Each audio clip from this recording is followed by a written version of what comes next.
हाँ, तो यही तो किसान ने सीखा है। जो आज से हमने 4.5 साल पहले गलती की, वो हम गलती अब नहीं करेंगे। और एक एक किसान का संकल्प है पूरे राष्ट्र के किसानों का कि वो गलती अब नहीं करेंगे। हमने ये सोचा था कि जो आ रहे हैं ये सबसे बड़े वाले हिंदू आएंगे और देश को हिंदू राष्ट्र बनाने की कगार पे ले जाएंगे और देश को मजबूत करेंगे और देश का जो विकास की पहिया है ना, राष्ट्र को जो है ना निर्माण करेंगे और विश्व में हमारा जो देश है वो विश्व गुरु बन जाएगा। लेकिन ये तो आए तो हिंदुस्तान और पाकिस्तान लेके आए, लेकिन यहाँ पता लगा हिंदू और मुसलमान लड़ा रहे हैं, बेटियों की आबरू लूट रहे हैं और रोजगार के नाम पे इन्होंने रोजगार खत्म कर दिए और आपस में लड़ावा इन्होंने अब कुछ नहीं दिया। अगर दिया तो सिर्फ बेटियों के चीर हरण दिए। ये अब किसान समझ गया है, यही तो सीखने आए हैं।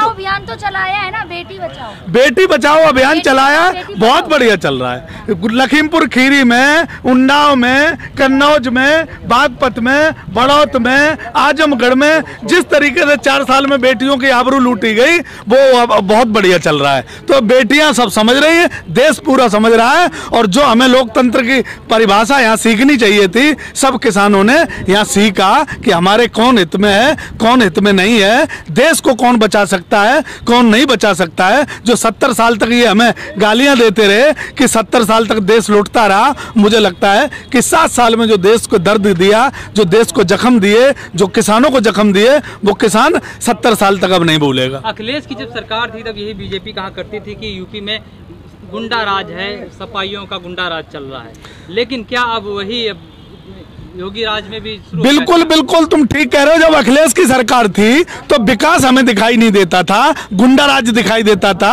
क्योंकि मीडिया जो अखिलेश की फोटो लगा के और प्रचार करती थी कि आज देख लो उस बेटी के साथ ऐसा हो गया, आज उसने उसको टक्कर मार दी, आज उसने उसको अपहरण कर लिया है। लेकिन आज मीडिया की हिम्मत नहीं है, मीडिया की ताकत नहीं है और मैं कहता हूं कि मीडिया की औकात नहीं है। जो बाबा योगी आदित्यनाथ जी की फोटो लगा के और जो लखीमपुर खीरी में हुआ, जो कन्नौज में हुआ, जो आजमगढ़ में हुआ, जो बागपत में हुआ, जो बड़ौत में हुआ, बेटियों को सुरक्षा के नाम पे अब बाबा योगी आदित्यनाथ की फोटो लगा सकें, ये हिम्मत मीडिया में नहीं है। लेकिन वो लोकतंत्र था अखिलेश यादव जी के जमाने में, उसमें सबको फोटो लगाने का अधिकार था, मीडिया को और हर आदमी को अपना कहने का अधिकार था। आज वो अधिकार छीन लिया गया। जो हमारी दलित बहनें जो आज पर्चा भरने गई, उनके चीर हरण किए गए, उनके पर्चे फाड़ दिए गए, उनके अपहरण कर लिए गए, अभी तक वो अपने घरों तक नहीं पहुंचे। यही योगी सरकार में जो दंगाई हुआ करते थे, जो गुंडे हुआ करते, उनके फोटो चिपका करके उनके यहाँ कुर्की कर दिया करते थे। तो कौन ये कुर्की कर दिया? किसके कुर्की करे? सारे जितने भी दंगाई और जितने भी क्रिमिनल और जितने भी देश के आतंकवादी हैं वो तो सब यहाँ आ गए। तुम हमें बता दो, अगर ये पुलवामा अटैक से लेकर के और देविंदर सिंह जो पुलवामा अटैक में जिसका नाम आया था और जिसके साथ आतंकवादी पकड़े गए थे, वो देविंदर सिंह कहाँ है? मुझे बताओ। ध्रुव सक्सेना कहाँ है? वो इनका रिश्तेदार है। तो ये जो देश के साथ साजिश करते रहते हैं वो भारतीय जनता पार्टी के उनसे कहीं ना कहीं कनेक्शन रहते हैं। भारतीय जनता पार्टी देश से मतलब नहीं रखती, देश के लोगों से मतलब नहीं रखती, हिंदुओं से मतलब नहीं रखती, सिर्फ रखती है तो सत्ता की भूखी है, सत्ता से मतलब रखती है। भारतीय जनता पार्टी नारा देती है सबका साथ, सबका विकास और सबका विश्वास का, और सबका साथ कर भी रही है भारतीय जनता पार्टी। ये कह रही है भारतीय जनता पार्टी ने ये नारा दूसरी पार्टियों से चुरा के और सत्ता में आई है। भारतीय जनता पार्टी का ये अपना नारा नहीं है। भारतीय जनता पार्टी का जो नारा था वो नारा ये है कि यहाँ पूंजीवादी लागू करो, अडानी अंबानी को सक्रिय करो, देश का मालिक अडानी अंबानी को बनाओ, और यहाँ जो है मनुवादी सिस्टम, जो आरएसएस का सिस्टम है, वो इस देश में लागू हो। सत्ता में आने के लिए सबका साथ सबका विकास उन्होंने कहा था, सत्ता में आ गए और सत्ता के बाद तुम मुझे बता दो कि एक भी इन्होंने कोई काम किया हो सबका साथ सबका विकास वाला? कोई काम नहीं किया। आरएसएस के इशारे पे इन्होंने काम किए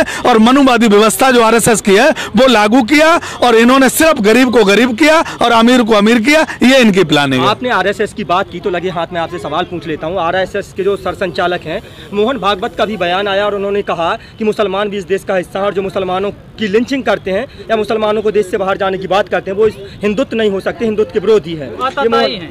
तो मोहन भागवत जी ने अब क्यों बोला? जब भारतीय जनता पार्टी अब ये समझ रही है कि उत्तर प्रदेश में चुनाव आ गया है, इतनी लिंचिंगें हुई, इतने देश में जगह जगह मुसलमान मारे गए, और बिहार में तो मैंने यहाँ तक कि देखा कि जब एक महिला को नंगे करके कई किलोमीटर तक दौड़ाया और मारा गया और बेटियों की आबरू लूटी गई, लिंचिंग की गई, मोहन भागवत जी तब क्यों नहीं बोले? मोहन भागवत जी का पूरा सिस्टम जो है, अब उन्होंने जो बोला है वो चुनाव से प्रभावित होकर बोला। चुनाव के लिए भारतीय जनता पार्टी को लाभ पहुंचे, उन्हें मुसलमानों से नफरत है, देश के दलितों से नफरत है, देश को जो बहुसंख्यक एक बहुत बड़ा तबका है उससे नफरत है, जो हमारी ओबीसी SC ST है सबसे, सिर्फ उनको RSS के जो 2 करोड़ लोग हैं पूरे देश में उनसे प्यार है। सबको वो मजदूर और मजबूर बनाना चाहते हैं, उनका देश से कोई प्यार नहीं। ये सब चुनावी भाषण है, इनको मैं बिल्कुल नहीं मानता, ये चुनाव के स्टैंड लिए हैं। तो आपको लगता है कि मोहन भागवत जो है 2022 के विधानसभा चुनाव बिल्कुल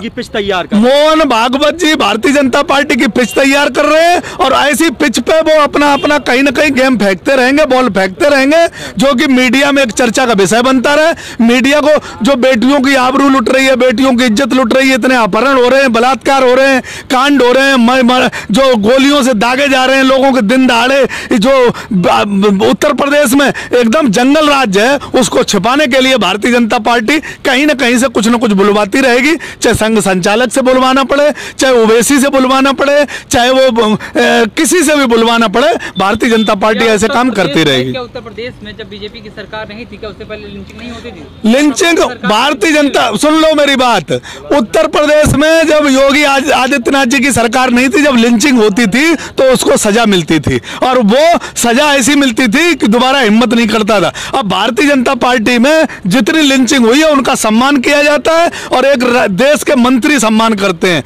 और बता दूं, जो यहाँ बुलंदशहर में इंस्पेक्टर मारा गया था, वो इंस्पेक्टर का भी इन्होंने, हिंदू था ना, वो तो ठाकुर खानदान से आता था, लेकिन उस इंस्पेक्टर के बच्चों का दर्द आज पूछो जाके, तो वो इंस्पेक्टर को मारने वाले भी आज सम्मानित किए गए। इस भारतीय जनता पार्टी का कोई नहीं है। भारतीय जनता पार्टी और RSS सिर्फ सत्ता में रहना जानती है, सत्ता का लाभ लेना जानती है। कुंडा के अंदर DSP जियाउल हक को मारा गया था, जिसमें राजा भैया को अभियुक्त बनाया गया था। उनकी जो पत्नी थी, उन्होंने खुद कहा था कि राजा भैया ने मरवाया है, लेकिन उन्हें समाजवादी पार्टी में ही मंत्री बना दिया जाता। कैसे देखते थे? राजा भैया जेल गए थे नहीं गए थे? मुझे पहले ये बताओ, राजा भैया जेल गए थे नहीं गए थे? राजा भैया मायावती की सरकार नहीं, जब वो ऐसो मरे थे तब राजा भैया जेल भी गए थे, और राजा भैया मंत्री पद से भी हटे थे। और राजा भैया आज कहाँ है ये देख लो पहले, आज किसकी गोद में बैठे हैं ये देख लो। राजा भैया आज कहाँ है? भारतीय जनता पार्टी के संरक्षण में है, वो मुकदमा उठ ना जाए, वो मुकदमे हाँ, तो भारतीय जनता पार्टी के आशीर्वाद से हैं वो, और आज उन पर कोई कुछ नहीं कर रहा है। उस टाइम जो मुकदमे हुए थे, और उनकी वाइफ जो थी, उनके कहने से जैसे उन्होंने कहा था वैसा सब कुछ हुआ था। लेकिन आज भारतीय जनता पार्टी के संरक्षण में है, वो कितने भी केस करे, भारतीय जनता पार्टी का आशीर्वाद है। उत्तर प्रदेश में योगी सरकार नारा देती है, आपने देखा होगा कि अपराध मुक्त यूपी का नारा दिया गया, और उसके बाद जो अपराधी हैं वो यूपी छोड़कर भाग गए, और ये कहा योगी ने कि जो अपराधी वो यूपी छोड़कर भाग जाएं। अतीक अंसारी, मुख्तार अंसारी और तमाम बाहुबलियों की जो संपत्तियां हैं वो जमींदोज कर दी जाती हैं, कुर्क कर दी जाती हैं। किस नहीं, उनमें कमी है ना। हाँ। वो वजूद वाले लोग हैं। हाँ। वो भारतीय जनता पार्टी की शरण में नहीं आना चाहते हैं। अच्छा। जो भारतीय जनता पार्टी की शरण में आ गया, वो एक ऐसा है कि वो क्लीन चिट हो गया। जैसे बाबा योगी आदित्यनाथ जी ने अपने 25 मुकदमे वापस ले लिए। हाँ। कितना बड़ा क्रिमिनल हो, हाँ। देश का आतंकवादी भी हो, लेकिन वो भारतीय जनता पार्टी में अगर आ गया तो उस पर कोई दोष नहीं है, वो सारे दोष मुक्त हो जाते हैं भारतीय जनता पार्टी की मशीन में आते हुए। मुख्तार अंसारी जो था वो क्रिमिनल है। भारतीय जनता पार्टी में कोई भी क्रिमिनल आ जाए, कोई भी आ जाए, भारतीय जनता पार्टी सिर्फ इतना जानती है कि जब भारतीय जनता पार्टी के लोगों में आना तो भारतीय जनता पार्टी उसे दोष मुक्त कर देती है। भारतीय जनता पार्टी के लिए कोई क्रिमिनल नहीं है जब उनकी सरकार में आ जाए। भारतीय जनता पार्टी ने तमाम ऐसे लोगों को, ऐसे सोशल एक्टिविस्ट को जो भारतीय जनता पार्टी के खिलाफ बोल रहे थे, आपने भी कहा कि योगी आदित्यनाथ जो है अपराधी थे, 25 मुकदमे हटा लिए। आपको डर नहीं लगता कि योगी सरकार आपके ऊपर यूएपीए लगा कर तो यार आपको जेल में डाल दे? उत्तर प्रदेश में लाखों किसान मार दिए, 500 तो हमारे यहीं शहीद हो गए, और 10-20 हजार मर जाएंगे तो क्या फर्क पड़ता है? बाबा योगी आदित्यनाथ जी को तो तसल्ली मिले।